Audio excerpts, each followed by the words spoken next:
Fort de ces éléments méthodologiques, nous sommes maintenant en mesure de considérer les 9 minéraux courants et de définir les observations importantes qui conduisent à leur identification. Voici l'olivine de la famille des silicates.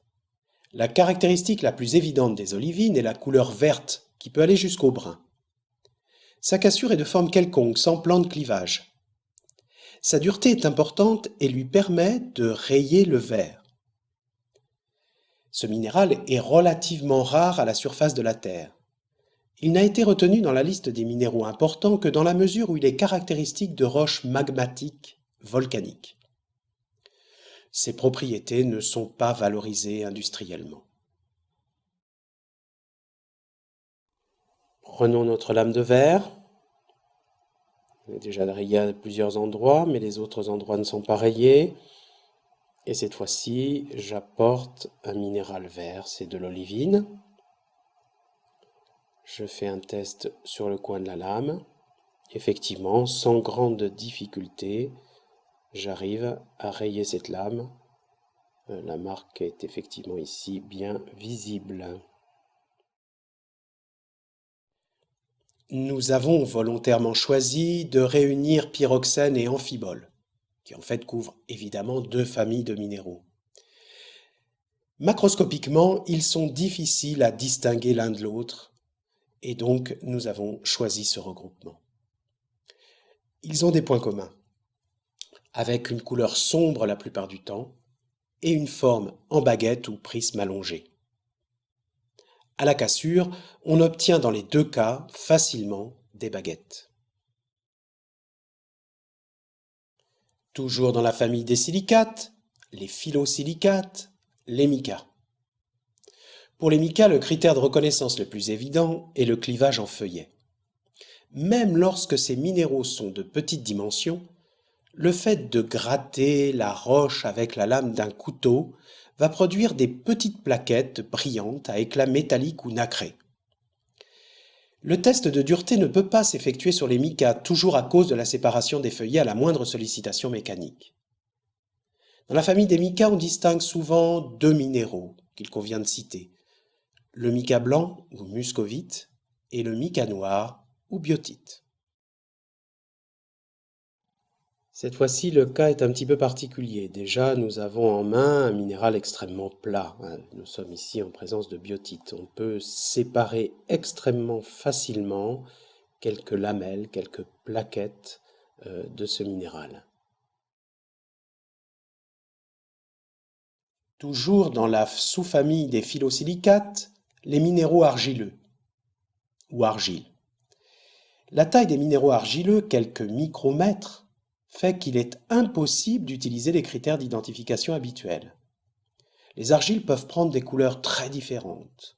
La seule façon de les identifier s'appuie sur leur aptitude à se mélanger à l'eau pour former une pâte onctueuse. En bibliographie, on trouve souvent la formule de ap à la langue qui traduit l'avidité d'eau des argiles. En fait, il s'agit de l'introduction de l'eau entre les feuillets argileux. Nous ne retiendrons pas cette caractéristique qui peut être également la traduction d'une texture présentant une porosité de très faible dimension. Nous allons cette fois-ci utiliser le verre d'eau. Pour ce faire, nous prenons donc un échantillon d'argile. Nous allons légèrement le recouvrir d'eau. Donc on voit déjà une forte imprégnation. Avec la lame de couteau, on va gratter la surface de ce minéral et donc on voit qu'on obtient très facilement une pâte onctueuse qui met en évidence évidemment la présence d'argile. Encore les silicates, les feldspaths. Les feldspaths sont les minéraux les plus répandus dans la croûte terrestre. Ils appartiennent à une famille où les couleurs sont plutôt claires, blanc, rose, parfois bleuté ou verdâtre. Ils présentent tous des plans de cassure ou clivage orthogonaux. Le feldspath potassique ou orthose possède une dureté importante qui lui permet de rayer, certes difficilement, mais de rayer le verre. Nous retrouvons là notre feldspath. Alors on reprend la lame de verre. Nous avons déjà vu ce test sur l'échelle de dureté, mais nous on le reprend ici. Donc nous apportons ici notre feldspath avec ses jolis plans de clivage bien visibles sur ce gros minéral. Nous allons tester au coin de la lame de verre ce feldspath. Il va falloir vraiment appuyer assez fort pour pouvoir obtenir une rayure. C'est beaucoup plus difficile qu'avec le quartz ou avec l'olivine. Malgré tout, la rayure est bien obtenue. C'est le cas d'une orthose.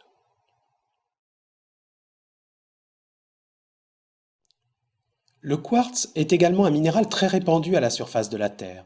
Il se caractérise par une grande dureté et une très grande résistance aux agents d'érosion, solubilité très faible. Une autre caractéristique qui permet de le distinguer des autres minéraux courants est l'absence de plan de cassure privilégié. Il n'y a pas de plan de clivage. Attention, il ne faut pas confondre ce plan de clivage ou cassure avec les plans de surface que présentent des minéraux cristallisés automorphes. Si le cristal de roche, l'améthyste sont les formes les plus connues du quartz pour leur aspect décoratif, ils ne sont pas les plus répandus. Le quartz est le plus souvent blanc. Donc ce test-là a aussi été présenté sur l'échelle de dureté. Nous sommes en présence d'une lame de verre. Nous prenons un morceau de quartz, dont la cassure est d'ailleurs quelconque.